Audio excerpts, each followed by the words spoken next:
자, 이번 시간에는 기권과 지구 기온에 대해서 알아보겠습니다.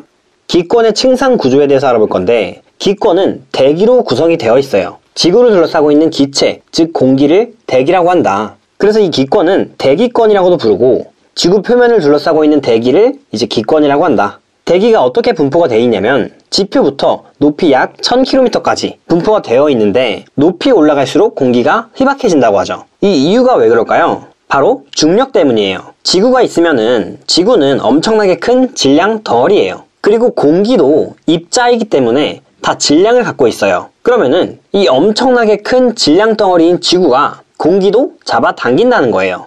공기의 중력이 작용해서 지구와 가까운 부분에 공기들이 많이 분포하고 지구랑 멀어질수록 공기가 적어지는 거죠. 그래서 높이 올라갈수록 공기가 희박해진다. 다음으로 대기의 조성을 보면은 질소가 78%, 산소가 21%로 거의 대부분을 차지하죠. 그래서 이 정도 알아주면 될 것 같고, 밑에 이제 본격적으로 기권의 층상 구조에 대해서 볼게요. 기권은 4개의 층으로 나누어져 있는데, 그 4개의 층을 높이에 따른 기온 변화를 기준으로 나누어 준 거예요. 왼쪽의 그림을 보면은 대륙권하고 중간권은 높이 올라갈수록 기온이 낮아지죠. 그리고 성층권하고 열권은 높이 올라갈수록 기온이 높아져요. 그래서 이거를 기준으로 층상 구조가 생겼다. 그래서 제일 먼저 제일 밑에 대륙권부터 한번 봐볼게요. 대륙권은 방금 말씀드렸듯이 높이 올라갈수록 기온이 낮아져요. 높이 올라갈수록 기온이 낮아지는 이유는 지표에서 방출되는 에너지가 적게 도달하기 때문이래요. 지표에서 에너지가 방출되니까 지표랑 가까운 부분은 온도가 높고 지표랑 멀어질수록 온도가 낮아지는 거죠.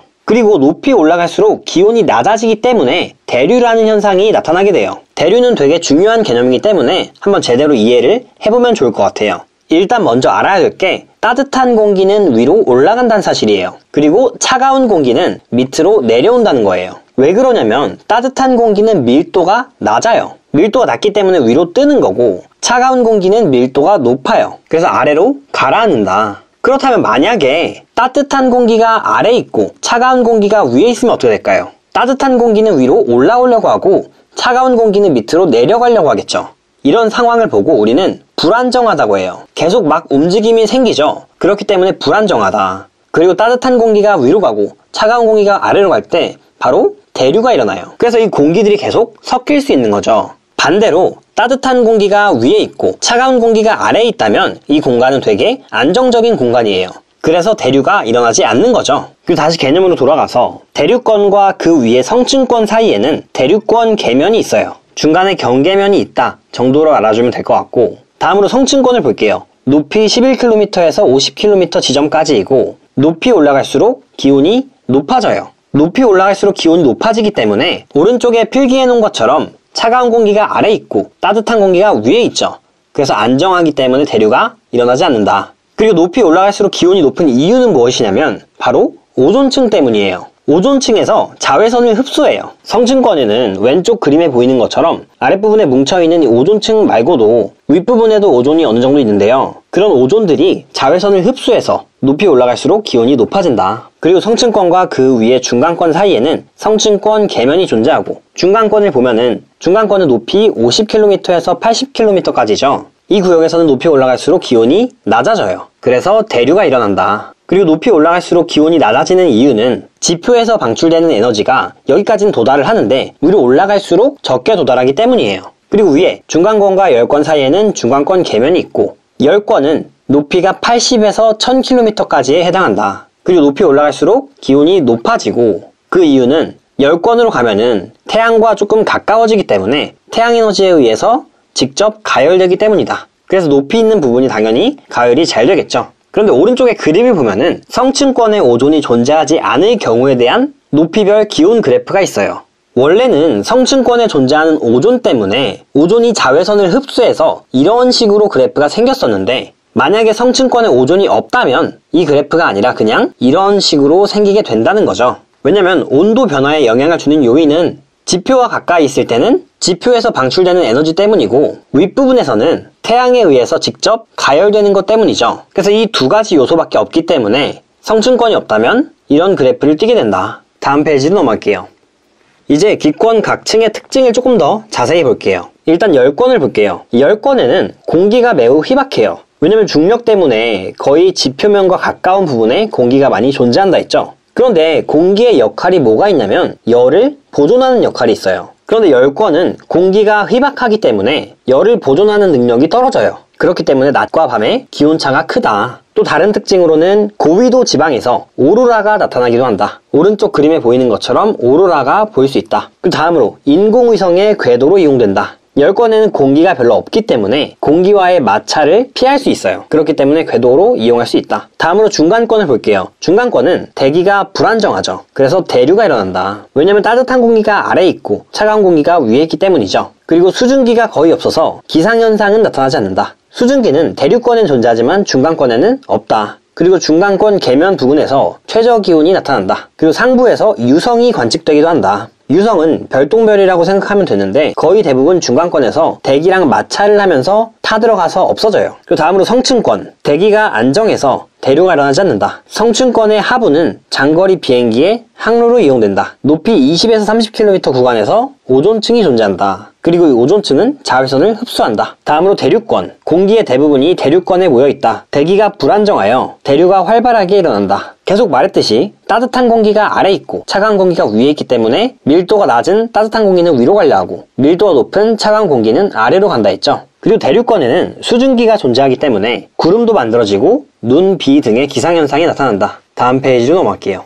이제 지구의 복사 평형에 대해서 볼게요. 일단 먼저 복사 에너지가 무엇인지 볼 건데 물체가 복사의 형태로 방출하는 에너지래요. 복사가 뭐냐면 물질의 도움이 없이 직접 전달이 된다는 거예요. 예를 들어서 소리는 공기를 통해서 전달이 돼요. 그런데 이런 복사 에너지는 아무런 물질이 도움이 필요 없이 혼자 전달할 수 있다. 그리고 복사 평형이 무엇이냐면 흡수하는 복사 에너지 양과 방출하는 복사 에너지 양이 같을 때 온도가 일정하게 유지되는 상태이다. 그리고 지구의 복사 평형은 태양 복사 에너지를 흡수한 양이랑 지구 복사 에너지를 방출한 양이 같아서 복사 평형이 일어난다는 거예요. 그래서 이 복사 평형에 의해서 지구의 평균 기온은 유지된다. 밑에 그림을 보면은 태양 복사 에너지가 들어오는데 들어와서 대기랑 지구의 반사가 30%가 되고 있죠. 그런데 지표에 흡수되는 양도 50%가 있고 대기에 흡수되는 양도 20%가 있어요. 합쳐서 70%죠. 그런데 지구에서 방출되는 에너지를 보면은 지금 우주로 70%가 방출되고 있죠. 그렇기 때문에 대기와 지표에 흡수되는 70%랑 우주로 방출되는 70%가 같다. 그래서 복사 평형을 이룬다고 하는 거예요. 그리고 다음으로 온실 효과를 볼게요. 온실 효과는 지표에서 방출하는 지구 복사 에너지의 일부를 대기가 흡수했다가 지표로 방출해서 지구의 평균 기온이 높게 유지되는 현상이에요. 그림을 보면서 한번 설명을 드리면 일단 대기가 없을 때는 태양 복사 에너지가 쭉 들어오고 지구 복사 에너지는 쭉 나가고 바로바로 다 들어오고 나가버려요. 그런데 대기가 있게 되면 태양 복사 에너지는 그냥 들어오는데 지구 복사 에너지는 일부는 나가는데 일부는 대기가 흡수하고 있고 그리고 다시 지표로 방출하고 그리고 다시 나가고 이런 과정을 거쳐줘요. 그러면 지구 복사 에너지가 바로 다 나가버리는 게 아니라 이 아랫부분에서 머물러 있죠. 그렇기 때문에 평균 기온이 높아진다. 그런데 대기가 없을 때는 지구 복사 에너지가 바로 다 그냥 우주로 나가버려요. 그렇게 되면 지구의 평균 기온은 내려가겠죠. 그래서 사실 이 온실 효과는 꼭 필요해요. 왜냐면 대기가 없으면 너무 추워서 사람들이 생활하지를 못할 거예요. 그런데 온실 효과가 있기 때문에 우리들이 따뜻한 지구에서 살 수 있는 거죠. 그리고 다음 페이지로 넘어갈게요. 이제 지구 온난화에 대해서 볼게요. 지구 온난화는 온실 효과가 너무 과도해지면서 생긴 거예요. 일단 온실 기체가 있는데 이게 뭐냐면 지구 대기를 이루는 기체 중에서 지구 복사 에너지를 흡수해서 온실 효과를 일으키는 기체예요. 그래서 예시로 이산화탄소, 수증기, 메테인이 있어요. 그런데 이 이산화탄소가 바로 지구 온난화의 주범이에요. 온실기체의 양이 막 증가하면서 온실 효과가 너무 강화돼서 지구의 평균 기온이 높아졌죠. 그래서 그거를 지구온난화라고 부르죠.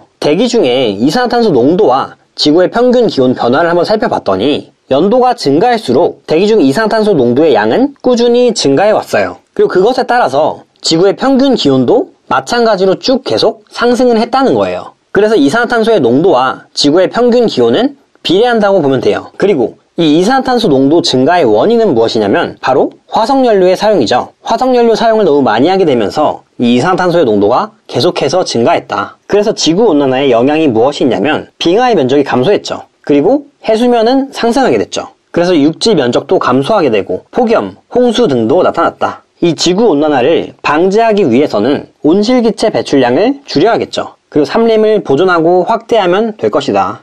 자, 이번 시간에는 구름과 강수 첫 번째 파트에 대해서 배워보겠습니다. 일단 먼저 증발의 정의부터 알아야 돼요. 증발은 물의 표면에서 물이 수증기로 변하는 현상이에요. 그러니까 물의 표면에 있는 액체가 기체로 바뀐다는 거죠. 그래서 오른쪽 그림을 보면은 증발하고 끓음에는 차이가 있어요. 증발은 액체의 표면에서만 기체로 변하는데 끓는다는 것은 액체의 표면뿐만 아니라 액체 내부에서도 수증기로 변하게 되는 거예요. 그래서 둘 다 물이 수증기로 변하는 건 똑같지만 표면에서만 액체가 기체로 변하냐 아니면은 내부에서도 끌어올라서 액체가 기체로 변하냐 라는 것에서 차이가 있다는 거예요. 그래서 다시 개념으로 돌아와서 불포화 상태와 포화 상태에 대해서 볼게요. 불포화 상태의 경우에는 어떤 공기가 수증기를 더 포함할 수 있는 상태이다 라고 나오죠. 그럼 반대로 포화 상태의 경우에는 어떤 공기가 수증기를 최대로 포함하고 있는 상태예요. 최대로 수증기를 포함하고 있기 때문에 수증기가 더 이상 안 생기는 거죠. 지금 포화 상태의 그림을 보면은 덮개로 덮어져 있죠. 덮개로 덮은 뒤에 일정 시간이 지나면 이 덮개 내부에 있는 공기에서 수증기를 최대로 포함하게 돼요. 그래서 수증기의 양이 더 늘어나지 않아요. 그런데 여기서 알아야 될 게 뭐냐면은 수증기를 최대로 포함하고 있다고 해서 증발이 일어나지 않는 거는 아니에요. 그림을 보면은 증발하는 물 분자들은 항상 존재하고 있어요. 그런데 증발하는 물 분자 수의 양만큼 공기에서 물속으로 들어가는 물 분자 수도 같다는 말이에요. 그래서 증발량과 응결량이 같다라고 말할 수 있어요.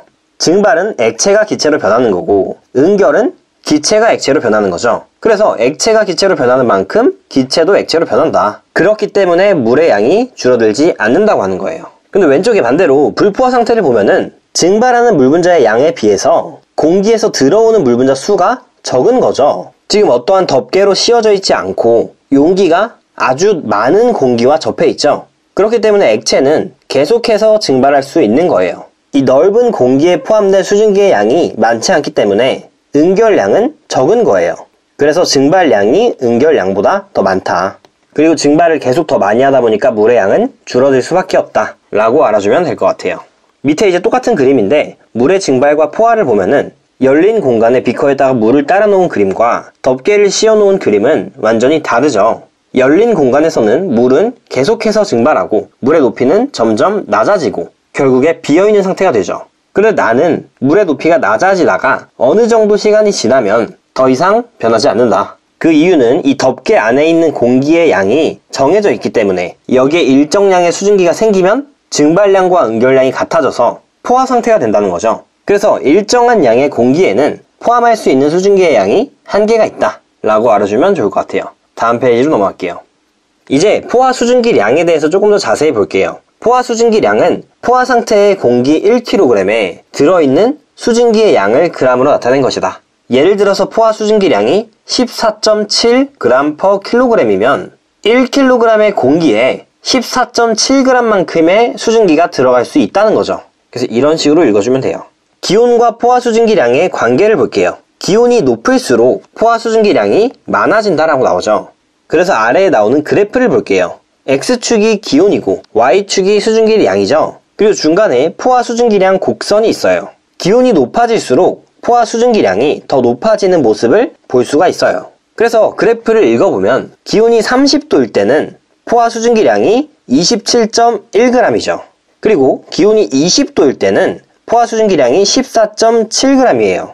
그래서 이런 식으로 기온이 높아지면 더 많은 양의 수증기를 포함할 수 있다. 지금 A, B, C 세 가지의 상태가 있는데 A 같은 경우는 실제 수증기량은 14.7g/kg인데 포화 수증기량은 27.1g/kg이죠. 그래서 그래프에서 보면은 지금 요곳에 존재하고 있어요. 포화 수증기량 곡선 위에 있는 점은 포화 상태인 건데 A 같은 경우는 지금 불포화 상태예요. 그러면 이 불포화 상태인 A 공기를 포화 상태로 만들기 위해서 어떻게 할 수 있느냐? 1번 과정과 2번 과정이 있어요. 1번 과정은 기온을 낮추는 거예요. 기온과 포화 수증기량은 비례했죠. 그럼 만약에 기온을 낮추면 포화 수증기량도 낮아져요. 그래서 이 A를 포화 수증기량 곡선으로 옮길 수 있다. 그래프를 볼게요. 지금 A의 위치에서 기온을 쭉 낮추다 보면은 B의 위치에 도달하죠. 기온이 20도일 때는 14.7g의 수증기만 있어도 포화 상태가 되는 거예요. 그래서 기온을 낮췄더니 포화 상태가 된 거죠. 그리고 두 번째 과정은 수증기를 공급하는 거예요. 그래프를 다시 보면은 14.7g의 수증기가 있었는데 추가적으로 포화 상태가 될 때까지 수증기를 계속해서 공급해 주는 거예요. 그러면은 27.1g의 수증기를 갖게 되고 이때는 포화 상태가 된다. 그래서 이런 방식들을 사용할 수 있다는 거죠. 다음으로 B랑 C 같은 경우는 포화 수증기량이랑 실제 수증기량이 둘 다 같은 모습을 보이고 있죠. 그럼 이런 상태를 포화 상태라고 하는 거예요. 그리고 포화 상태는 포화 수증기량 곡선 상에 있는 공기예요. 그래프에 보면은 지금 포화 수증기량 곡선 상에 있는 이런 모든 점들은 다 포화 상태라는 거죠. 그래서 이렇게 알아주면 좋을 것 같아요. 그리고 이제 응결에 대해서 알아볼게요. 응결은 공기 중에 있는 수증기가 물방울, 액체로 변하는 현상이다. 지금 오른쪽 그림을 보면은 차가운 음료수를 실온에다가 두게 되면은 물방울이 맺히죠. 이런 것들이 공기 중에 있는 수증기가 액체로 변하는 모습을 눈으로 보는 거고, 이슬도 마찬가지라는 거죠. 그래서 이제 이슬점이라는 거에 대해서 알아야 돼요. 이슬점은 공기 중에 있는 수증기가 응결하기 시작할 때의 온도예요. 아까 전에 포화 상태인 공기에서 온도를 더 낮추게 되면 수증기들은 응결을 하는 거예요. 수증기량과 이슬점의 관계는 실제 수증기량이 많을수록 이슬점이 높아진다. 그리고 실제 수증기량은 이슬점에서의 포화 수증기량과 같다 라고 나오죠. 조금 이해가 안 될 수 있는데 설명을 더 자세히 드릴게요. 일단 기온은 공기가 포함할 수 있는 수증기량을 결정했어요. 그리고 이것을 포화 수증기량이라고 말하죠. 그렇다면 기온이 낮아지면 포함할 수 있는 수증기의 양을 넘어서는 거예요. 그렇기 때문에 응결을 시작한다. 이 시점부터 기체가 액체로 응결되기 시작하는 거예요. 그리고 이제 그래프를 보면서 이해를 시작해 볼게요. 지금 원래 실제 수증기량이 14.7의 공기가 있었는데 이 공기를 냉각시키게 되면은 포화 수증기량 곡선에 만나게 되죠. 근데 이때 온도를 더 낮춰서 더 냉각시키면 이 A 공기는 포화 수증기량은 7.6인데 실제 수증기량은 A가 가진 수증기량은 14.7이 되죠. 그럼 이렇게 되면은 이 차이값에 해당하는 만큼은 응결이 돼야 된다는 거예요. 그래서 이 응결량은 공기가 냉각되어서 이슬점보다 더 낮은 온도가 될 때 응결되는 물의 양이다. 이걸 어떻게 구하냐? 원래 갖고 있던 이 실제 수증기량에서 냉각된 온도에서의 포화 수증기량을 빼면 된다. 그럼 이 케이스에서는 원래 수증기량은 14.7이었는데 포화 수증기량이 7.6이죠. 그럼 결국에 7.1만큼의 수증기는 액체로 변해야 된다는 거예요. 그럼 이게 바로 응결량이 된다는 거죠. 그래서 이슬점은 응결을 시작하는 온도예요. 그럼 이 포화 수증기량과 만나는 이 점이 바로 이슬점이 되는 거죠. 이때보다 더 냉각되기 시작하면 바로 응결이 되기 때문이죠. 그래서 이슬점이란 단어가 어려우실까봐 다시 한번 이슬점의 개념을 써볼게요. 지금 그래프를 중심으로 생각해 볼 건데 실제 수증기량의 변화가 없이 그냥 공기를 쭉 냉각시키다가 포화 수증기량 곡선과 만나는 점이 바로 이슬점이다. 다시 왼쪽 그래프를 볼게요. 원래 실제 수증기량이 여기 14.7이었죠. 얘를 계속 냉각시키다가 포화 수증기량과 만나는 그 순간 이때가 바로 이슬점이다 라고 알아주면 되는 거예요. 그래서 이슬점의 온도는 20도가 되게 되죠. 그래서 불포화 상태의 A가 냉각되어 포화 상태가 될 때 그때의 온도 이슬점은 바로 20도이다. 그리고 10도까지 계속 더 냉각을 시키니까 응결량은 7.1g/kg이 나왔다. 이 값은 실제 수증기량이었던 14.7에서 10도에서의 포화 수증기량 7.6을 뺀 값이었다 라고 알아주면 좋을 것 같아요. 다음 페이지로 넘어갈게요. 이제 습도에 대해서 볼게요. 상대 습도라고도 하고 이 습도는 공기의 건조하고 습한 정도이다. 일반적으로 상대 습도라고 말한다. 상대 습도는 현재 기온의 포화 수증기량 분에 현재 공기 중에 있는 실제 수증기량을 해주면 되는 거예요. 그리고 100을 곱해주면 된다. 지금 보면은 기온에 해당하는 포화 수증기량은 정해져 있는 값이에요. 그런데 공기 중에 있는 실제 수증기량이 많아지면 많아질수록 당연히 상대 습도는 커지게 되겠죠. 그래서 이걸 알아주면 돼요. 그러면 포화 수증기량 곡선상에 있는 모든 공기의 상대 습도는 100%라는 거예요. 포화 수증기량 곡선상에 있으면 포화 상태이죠. 포화 상태일 때의 상대 습도는 100%다. 그리고 포화 상태를 다른 말로 말하면 첫 번째로는 현재의 기온이 이슬점인 상태라고도 할 수 있어요. 그리고 실제 수증기량과 포화 수증기량이 같은 상태라고도 할 수 있겠죠. 그리고 상대 습도의 변화를 볼게요. 수증기량이 많을수록 기온이 낮을수록 상대 습도가 높다.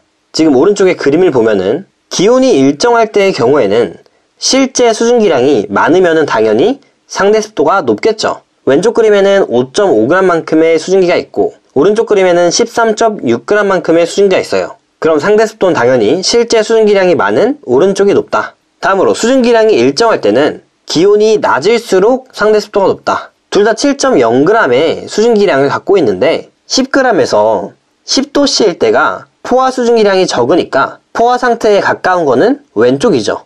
그러니까 습도는 왼쪽이 더 높다 라고 보면 되는 거예요. 마지막으로 맑은 날에 하루 동안의 기온, 상대 습도, 이슬점의 변화를 볼게요. 일단 기온이 가장 낮을 때는 오전 2시에서 4시경이고 기온이 가장 높을 때는 오후 3시경이에요. 그런데 반대로 상대 습도가 가장 낮을 때는 오후 3시경이고 가장 높을 때는 오전 2시에서 4시경이에요. 그래서 기온과 상대 습도의 변화는 대체로 반대로 일어난다 라고 나오죠. 그리고 이슬점은 거의 일정하다 라고 나오죠. 하루 동안에 공기 중에 포함된 수증기의 양은 그렇게 크게 변하지 않아요. 그래서 이슬점이 일정하다는 거는 실제 수증기량이 일정하다는 거죠. 그래서 기온이 낮으면 포화 수증기량도 낮아지기 때문에 상대 습도는 높아지는 거예요. 그리고 기온이 높게 되면 포화 수증기량도 높아져서 상대 습도는 낮아지는 거죠. 지금 오른쪽에 그래프를 보면은 상대 습도의 그래프와 기온의 그래프는 반대로 나타나는 형상이 보이게 되죠. 자, 이번 시간에는 구름과 강수 두 번째 파트에 대해서 배워보겠습니다. 일단 구름은 공기 중에 있는 수증기가 응결하여 생긴 물방울이나 얼음 알갱이의 모임이에요. 구름의 생성 과정을 한번 볼 건데 간단하게 요약하면 공기 덩어리가 상승하면서 단열 팽창이라는 걸 하면서 생성이 된다. 일단 이 단열 팽창이 뭔지 오른쪽 내용들을 보면서 한번 알아볼게요. 단열 변화는 공기가 외부와 열을 교환하지 않고 부피와 온도가 변하는 거예요. 지금 그림의 중간에 보면은 대기의 밀도가 아랫부분일수록 높고 위로 갈수록 낮아지는 모습이 보이죠. 그리고 이에 따라서 아랫부분은 압력이 높아요. 그리고 윗부분은 압력이 낮아요. 그러다 보니까 공기 덩어리가 상승하게 되면 압력이 낮아지면서 부피가 증가해요. 그리고 부피가 증가하면서 이 바깥으로 밀어내는 힘을 가하죠. 그럼 이 밀어내는데 열을 소모해서 기온이 낮아지는 거예요. 그래서 단열 팽창을 하게 되면 부피는 증가하면서 기온은 하강된다. 그리고 반대로 단열 압축을 하게 되면 압력은 높아지면서 부피는 감소하고 기온은 상승하죠. 원래 있던 이 공기 덩어리가 하강을 하게 되면 압력이 높아져서 부피가 감소하게 돼요. 그리고 주변에서 압력이 가해지면서 부피가 감소할 때 기온이 상승하게 되는 거죠. 그래서 주변으로부터 열을 직접적으로 받거나 잃지 않아도 이런 식으로 부피와 기온이 변화할 수 있다는 거예요. 그래서 왼쪽의 그림을 조금 더 자세히 볼게요. 일단 처음에 이 지표면 주변에 있던 공기 덩어리가 상승하게 된다고 했죠.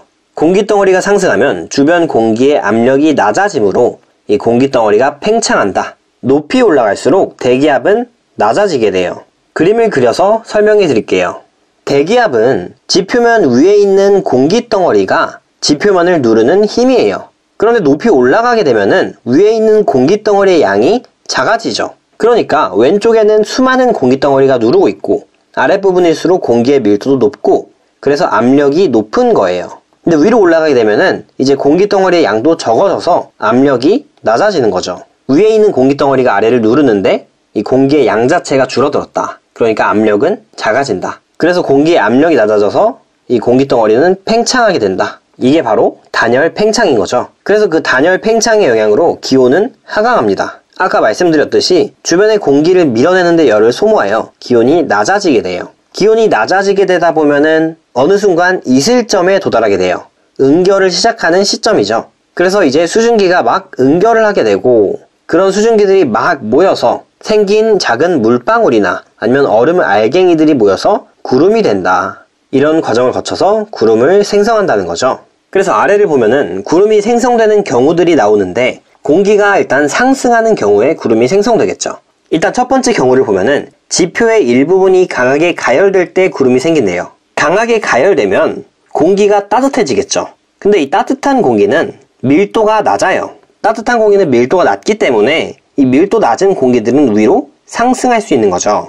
그래서 또 일련의 과정을 거쳐서 구름이 생긴다. 그리고 이동하는 공기가 산을 타고 오를 때 자연스럽게 공기가 올라가게 되죠. 그래서 구름이 생길 수 있고 따뜻한 공기와 찬 공기가 만날 때도 구름이 생길 수 있어요. 왜냐면 지금 따뜻한 공기가 왼쪽에서 오고 있고 차가운 공기가 오른쪽으로 이동하고 있어요. 그런데 따뜻한 공기는 밀도가 낮아요. 그리고 차가운 공기는 밀도가 높아요. 그래서 따뜻한 공기가 더 빠르게 움직이다 보면은 밀도가 낮은 공기인 따뜻한 공기가 위쪽으로 쭉 상승을 한다는 거죠. 그러는 과정에서 구름이 생긴다. 그 다음으로 기압이 낮은 곳으로 공기가 모여들 때, 지금 지표의 중앙 부분이 기압이 낮은 거예요. 그래서 저기압인데 주변에서 이제 고기압인 부분들이 있으면은 공기들이 몰려오는 거죠. 그래서 이렇게 모여들게 되면은 위로 상승 기류를 만들어낼 수 있다. 그래서 저기압은 상승 기류를 만들어낸다. 그래서 구름이 생긴다는 거죠. 그리고 오른쪽 그림에 보면은 저근형 구름과 측은형 구름이 있는데, 저근형 구름은 공기가 강하게 상승할 때 형성돼요. 그리고 측은형 구름은 공기가 약하게 상승할 때 형성돼요. 그래서 이 정도를 알아주면 될 것 같고, 다음 페이지로 넘어갈게요. 강수는 구름에서 지표로 떨어지는 비나 눈이죠. 구름 입자가 빗방울로 성장을 해야지 비나 눈이 내릴 수 있어요. 그런데 이런 구름 입자의 크기는 굉장히 작아요. 그래서 약 100만 개 이상의 구름 입자가 모여야지 한 개의 빗방울이 된다. 오른쪽 그림에 보면은 구름 입자의 지름은 0.02mm인데 빗방울의 지름은 2mm죠. 차이가 엄청나게 많이 난다. 그래서 100만 개 이상의 구름 입자가 모여야 된다는 거죠. 그리고 이제 강수 이론을 볼게요. 병합설과 빙정설이 있어요. 병합설은 이 구름 안에 있는 크고 작은 물방울들이 막 뭉쳐서 충돌하면서 합쳐지고 커져서 이 빗방울을 형성해서 내리게 된다라는 거예요. 일단 이 병합설은 저위도 지방에서 형성이 되는데, 저위도 지역은 기온이 높죠. 기온이 높기 때문에 얼음 알갱이 같은 것들은 없고 물방울이 있는 거예요. 그리고 이런 물방울들이 서로 충돌하면서 합쳐져서 커지고 비가 내린다. 그리고 빙정설을 보면은 중위도나 고위도 지방이라고 나오죠. 중위도나 고위도 지방은 기온이 상대적으로 낮겠죠. 그래서 구름을 물방울과 얼음 알갱이가 같이 구성해요. 그래서 얼음 알갱이가 존재하기 때문에 이 얼음 알갱이에 수증기들이 막 달라붙는 거예요. 수증기가 막 달라붙으면서 커지면 눈이 되고, 내리다가 만약에 녹게 되면 비가 된다 라는 거죠. 그래서 이런 식으로 강수 이론도 두 가지가 있다. 이번 시간에는 기압과 바람에 대해서 배우겠습니다. 기압의 정의는 공기가 단위 넓이에 작용하는 힘이라고 나와 있죠. 어떤 면적에 작용하는 힘이 기압이라는 것인데, 조금 더 와닿게 설명을 해드리면 공기가 벽면을 때리는 힘이라고 생각해도 돼요. 그래서 이런 기압이 작용하는 방향을 보면 모든 방향으로 동일하게 작용된다고 나와 있죠. 그리고 밑에 이에 해당하는 예시들이 있는데, 일단 먼저 유리컵에다가 물을 담아놓고 종이를 덮은 다음에 거꾸로 뒤집었어요. 그럼 당연히 물이 아래로 내려가야 될 것 같은데 지금 물이 내려가지 않고 있죠. 그 이유가 뭐냐면 밑에서 종이를 대기압이란 힘으로 누르고 있기 때문이에요. 그래서 단순히 종이 한 장만 있는 게 아니라 공기들이 이 종이를 다 같이 밀어주고 있다. 그래서 물이 떨어지지 않는다. 다음으로 따뜻한 물을 조금 넣은 플라스틱 병이 있는데, 이 병을 얼음물에다가 넣으면은 사방으로 찌그러지게 돼요. 얼음물로 넣게 되면서 내부 압력이 감소했기 때문인데요. 그에 의해서 모든 방향으로 찌그러지는 모습을 볼 수가 있죠. 그 다음으로 신문지에다가 자를 넣어서 이 신문을 급하게 올리려고 해요. 그런데 얘가 실제로 쉽게 올라오지 않아요. 종이 한 장만 얹어져 있는 게 아니라 위에서 종이를 대기압이 누르고 있기 때문에 잘 올라가지 않는 거예요. 그래서 이런 식으로 모든 방향으로 대기압은 작용이 되고 있다. 그러면은 우리 몸도 모든 방향에서 이 기압이라는 거를 받고 있는 거죠. 그런데 느끼지 못해요. 그 이유가 무엇이냐면 기압과 같은 크기의 압력이 몸속에서 외부로 작용하고 있기 때문이다. 그래서 내부와 외부가 같은 힘으로 작용되니까 우리는 느끼지 못한다. 그럼 이제 기압을 측정하는 방법에 대해서 볼게요. 토리첼리라는 과학자가 수은을 이용해서 기압의 크기를 최초로 측정했어요. 수은은 금속이지만 액체인 특이한 물질이에요. 그래서 실험을 어떻게 했는지 보면은 한쪽 끝이 막힌 유리관에다가 수은을 가득 채운 후에 수은이 담긴 그릇에 거꾸로 세웠어요. 그래서 왼쪽 그림처럼 수은 기둥이 꽂혀 있는 거죠. 그런데 조금 기다리다 보니까 수은이 조금씩 내려오기 시작했고 수은 기둥의 높이는 76cm를 이루었어요. 그런데 76cm에서 멈추게 된 이유가 있는 거예요. 왜냐면 지금 이 수은 그릇 바깥에는 전부 공기가 존재하죠. 그리고 수은 기둥의 위쪽에는 공기가 없는 상태예요. 왜냐면 수은을 꽉 채우고 얘를 뒤집어 엎었으니까 이 안에는 공기가 존재할 수 없는 거죠. 그래서 이 공기에 의한 대기압이 그릇의 수은 면을 누르고 있는 거예요. 그리고 이 수은 기둥은 수은 기둥에 의해서 생기는 압력이 있겠죠.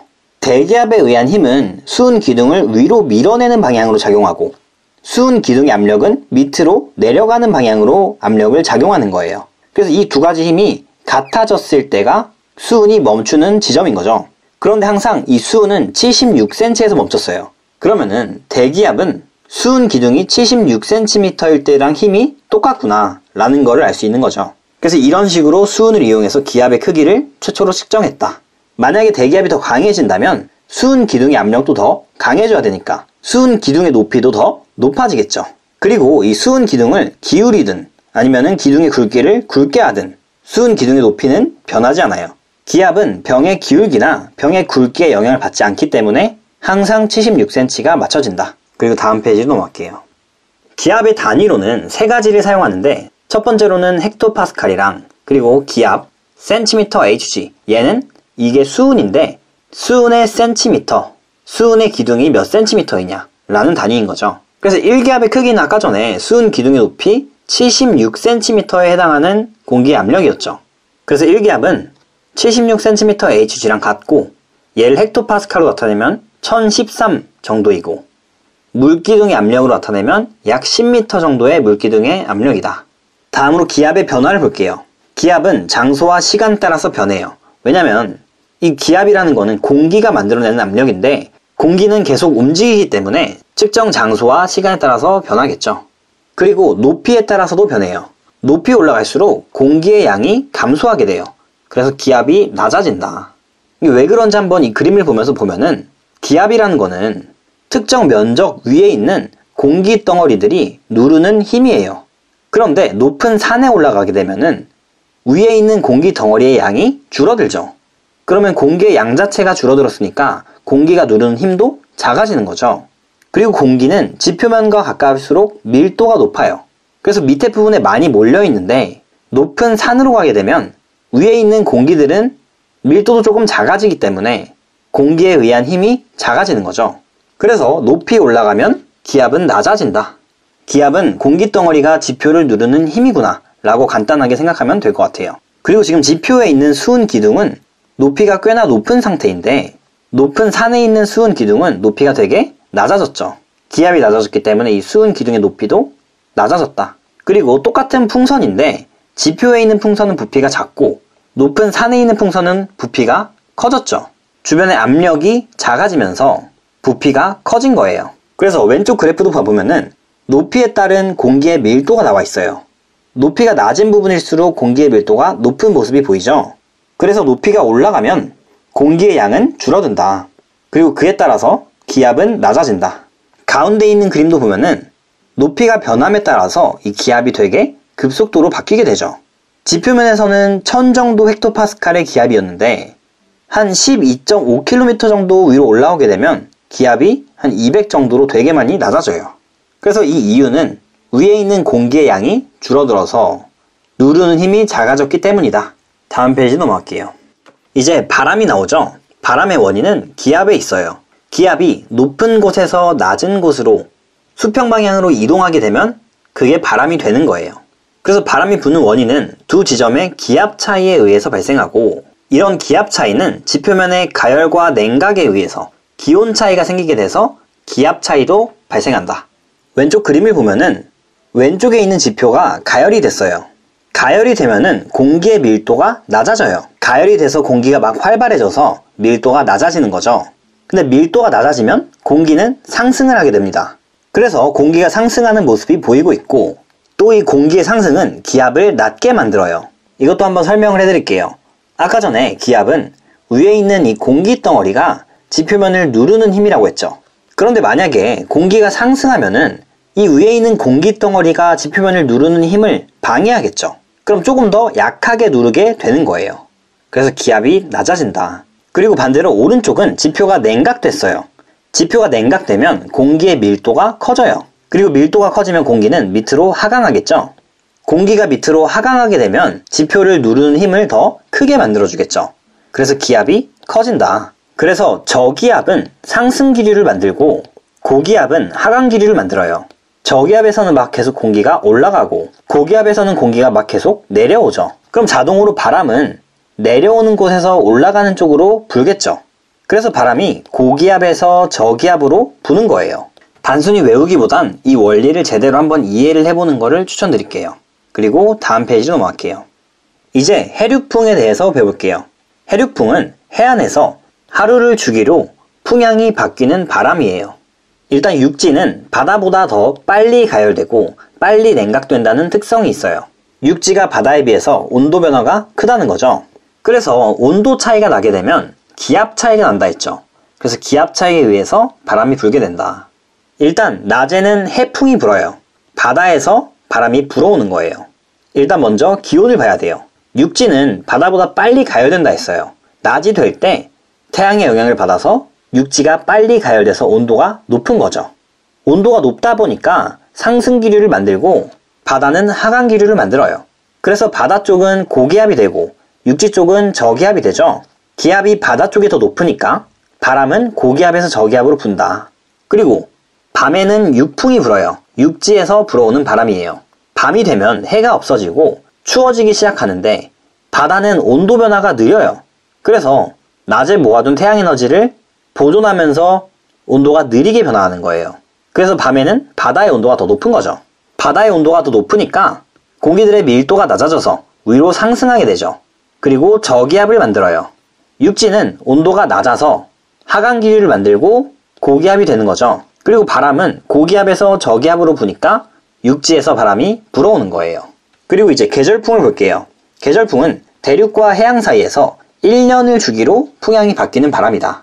여름에는 남동 계절풍이 분대요. 남동쪽에서 불어오는 바람이기 때문에 남동 계절풍인 거예요. 여름이 되면서 온도가 더 빨리 높아지는 쪽은 대륙이에요. 마찬가지로 육지이기 때문에 온도 변화가 빨라요. 그래서 대륙의 온도가 해양보다 더 높게 되고 온도가 높으면 반대로 기압은 낮아지죠. 그래서 고기압인 해양에서 저기압인 대륙으로 바람이 불게 된다. 그래서 이제 바다 쪽에서 부는 바람인 남동 계절풍이 부는 거예요. 겨울에는 북서 계절풍이 불어요. 북서쪽에서 바람이 불어오는 거예요. 겨울에는 바다가 더 온도 변화가 느리기 때문에 기온이 더 높아요. 그러다 보니까 기압은 반대로 되고 그러면 고기압인 대륙에서 저기압인 해양으로 바람이 부는 거죠. 그래서 겨울에는 북서 계절풍이 분다. 이번 시간에는 날씨의 변화에 대해서 알아보겠습니다. 일단 기단에 대해서 알아야 돼요. 기단은 기본적으로 큰 공기덩어리예요. 그런데 어떤 넓은 장소에 오래 머무르면은 공기덩어리의 성질이 지표와 비슷하게 변해요. 지표가 더우면 공기덩어리도 더워지고 지표가 습하면 공기덩어리도 습해지는 거죠. 밑에 기단의 성질을 볼게요. 기단은 발생지의 성질, 기온, 습도 등에 따라서 결정된다. 일단 발생지가 고위도일 때는 기온이 낮아요. 고위도는 북극 같은 곳이죠. 지표가 온도가 낮으니까 기단도 온도가 낮다. 그리고 저위도, 적도 같은 곳이죠. 그런 곳은 기온이 매우 높죠. 그래서 기단도 온도가 높아진다. 그리고 대륙은 건조하고 해양은 습하겠죠. 이런 지표의 성질에 따라서 기단도 성질이 결정된다. 그리고 기단의 세력이 강해지거나 약해지면서 주변 지역의 날씨에 영향을 많이 준다. 그리고 기단의 변질이 나오는데 기단이 만약에 원래 있던 곳과 성질이 다른 곳으로 이동을 했어요. 그러면은 또 그 도착지의 성질로 기단의 성질이 변한다는 거예요. 오른쪽 그림에 보면은 원래는 차고 건조한 기단이었는데 습도가 많이 높은 따뜻한 바다 위를 막 지나가다 보니까 점점 구름이 형성되는 모습을 볼 수 있죠. 그래서 따뜻한 바다의 영향을 받아서 구름이 생기고 비가 내리는 모습을 볼 수 있는 거예요. 그리고 우리나라 주변의 기단과 날씨에 대해서 볼게요. 우리나라는 중위도 부근에 있는데 우리나라보다 더 위쪽에 있는 곳은 위도가 높아서 온도가 낮은 편이고 우리나라보다 밑에 쪽에 있는 곳은 위도가 낮아서 온도가 높은 편이다. 그리고 우리나라의 왼쪽으로는 대륙이 쭉 있죠. 그렇기 때문에 건조하고 오른쪽은 해양이 쭉 있으니까 습도가 높다. 그래서 이러한 특성들에 영향을 받는 거예요. 일단 먼저 양쯔강 기단이 나와요. 양쯔강 기단은 저위도에 속하면서 대륙 쪽에 있으니까 온도가 높고 건조하다는 특징이 있어요. 그래서 이 양쯔강 기단의 성질은 온난 건조하고 봄하고 가을에 따뜻하고 건조한 날씨를 만들어준다. 그리고 이제 오호츠크의 기단이 나오죠.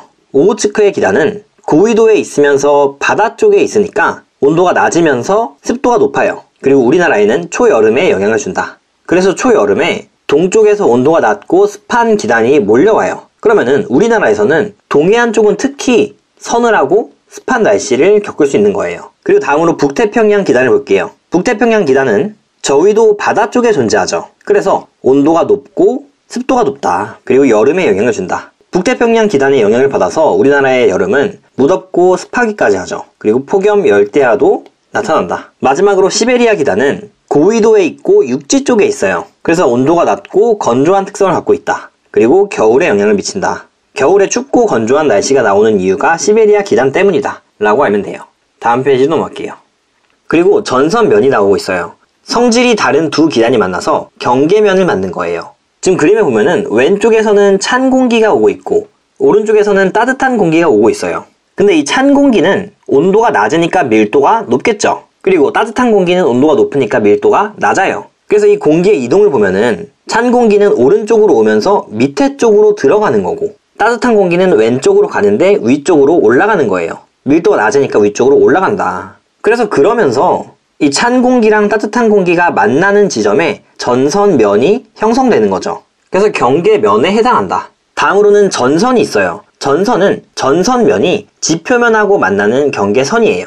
지금 그림에 보면은 지표면하고 맞닿아 있는 전선면 부분이 여기가 있죠. 그래서 이 부분을 전선이라고 한다. 그리고 전선을 경계로 기온, 습도, 바람 등이 크게 달라져서 날씨 변화가 심하다. 지금 이 전선의 오른쪽은 따뜻하고 왼쪽은 차가운 거죠. 그래서 이 전선을 경계로 기온, 습도, 바람 등이 변한다. 다음 페이지로 넘어갈게요.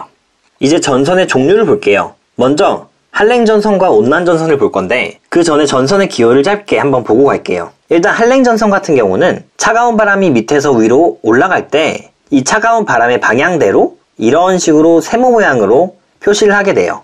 또 온난전선 같은 경우는 따뜻한 바람이 위로 올라갈 때 이 가는 방향대로 붉은 반원 형태로 생겼죠. 그래서 이런 기호를 보면은 찬바람인지 따뜻한 바람인지 어느 방향으로 가고 있는지까지 알 수 있다. 그리고 왼쪽 표로 돌아와서 한랭전선을 볼게요. 일단 먼저 알아줘야 될 거는 찬 공기의 이동 속도가 빠르다는 거예요.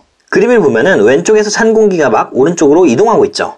그러면 따뜻한 공기에 비해서 차가운 공기가 이동 속도가 빠르기 때문에 따뜻한 공기는 밀려나는 거예요. 그리고 찬 공기는 밀도가 높죠. 그래서 아래쪽으로 파고들면서 이동하고 따뜻한 공기는 밀도가 낮죠. 그래서 이런 식으로 위쪽으로 밀려나게 되는 거죠. 그래서 이러다 보니까 전선면의 기울기는 급하고 급하게 위로 층층이 쌓이면서 저군형 구름이 형성돼요. 그리고 구름이 넓게 퍼지는 게 아니라 위로 쭉 쌓였으므로 좁은 지역에 소나기성 비가 내린다. 지금 그림에서 비가 내리는 면적을 보면은 이런 식으로 그렇게 면적이 크지 않은 거를 볼 수 있죠. 그리고 전선이 통과하고 나면은 기온은 하강하겠죠. 원래 따뜻한 공기 쪽에 있었다가 전선이 이동해서 이런 식으로 오게 되면 차가운 공기 쪽에 속하는 거죠. 그래서 전선 통과 후 기온은 하강한다. 다음으로 온난전선을 볼게요.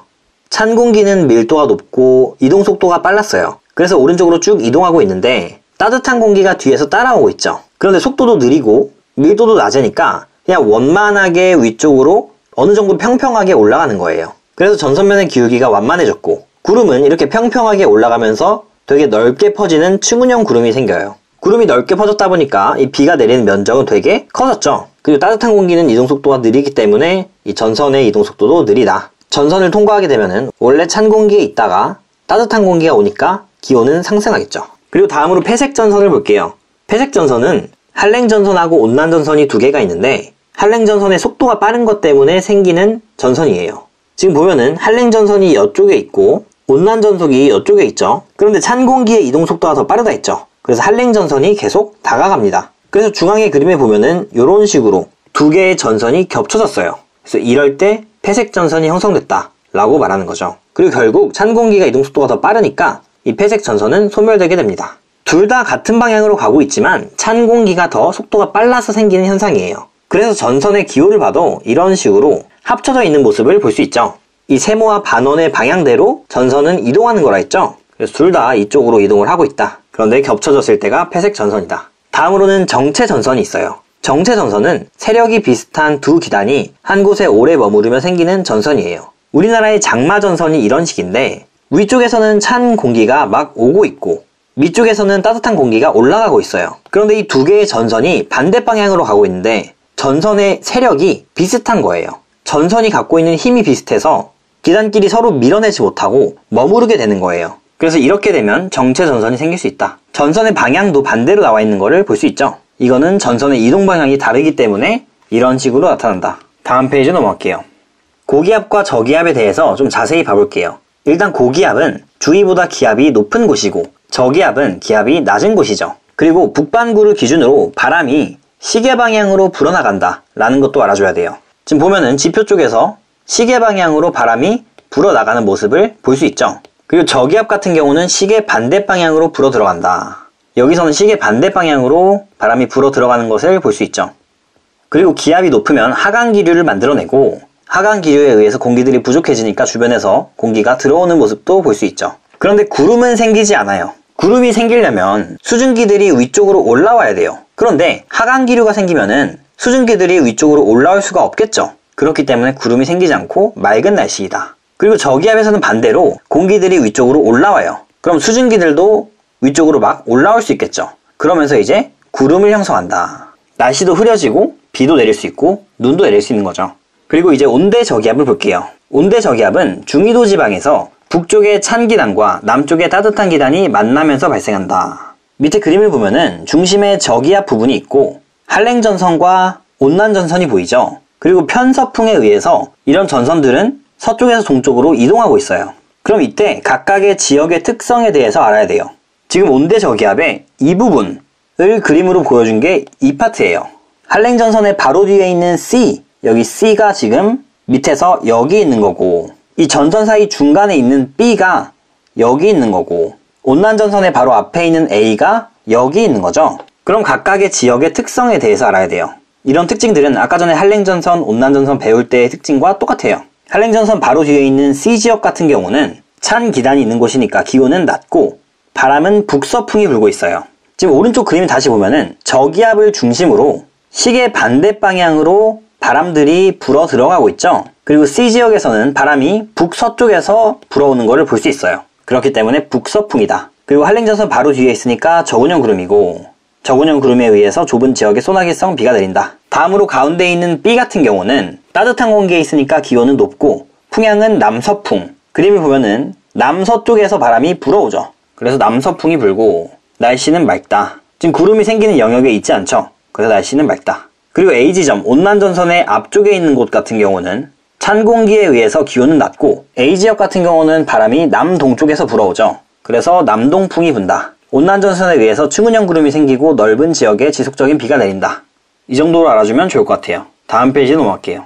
이제 우리나라의 계절별 일기도를 간단하게만 봐볼게요. 일기도는 기온과 기압 등 여러가지 정보들을 지도 위에 표시한 거예요. 봄, 여름, 가을, 겨울별로 각각의 특징을 조금 살펴볼게요. 일단 봄의 가장 큰 특징은 이 온대 저기압이 형성된다는 거예요. 이동성 고기압과 이동성 저기압에 의해서 온대 저기압이 형성된다. 그리고 날씨 변화가 심하다. 온대 저기압이 움직임에 따라서 날씨 변화가 심하겠죠. 그리고 황사, 꽃샘추위 같은 게 있다.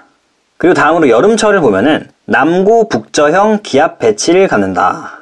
남쪽이 기압이 높고 북쪽이 기압이 낮은 모습을 볼 수 있죠. 그래서 남동 쪽이 기압이 높으니까 남동 쪽에서 바람이 부는 거예요. 그래서 남동 계절풍이 분다. 그리고 북태평양 기단의 영향을 받고 장마, 폭염, 열대야, 태풍 등이 있다. 기단의 세력이 비슷해서 생기는 정체전선이 있죠. 이 정체전선에 의해서 장마가 생긴다. 이런 특징들을 잘 기억해주면 될 것 같아요. 그리고 가을철은 봄과 마찬가지로 이동성 고기압과 저기압의 영향을 받고 맑은 하늘이 자주 나타난다. 그리고 첫 서리가 내리기도 한다.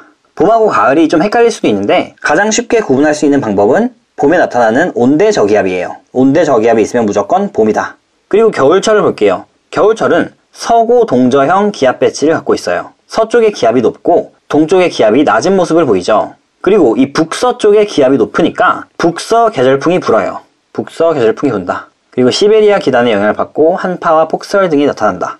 그래서 오늘 수업은 여기까지고 영상이 유익하셨다면 구독 눌러주시고 좋아요 눌러주시면 감사하겠습니다.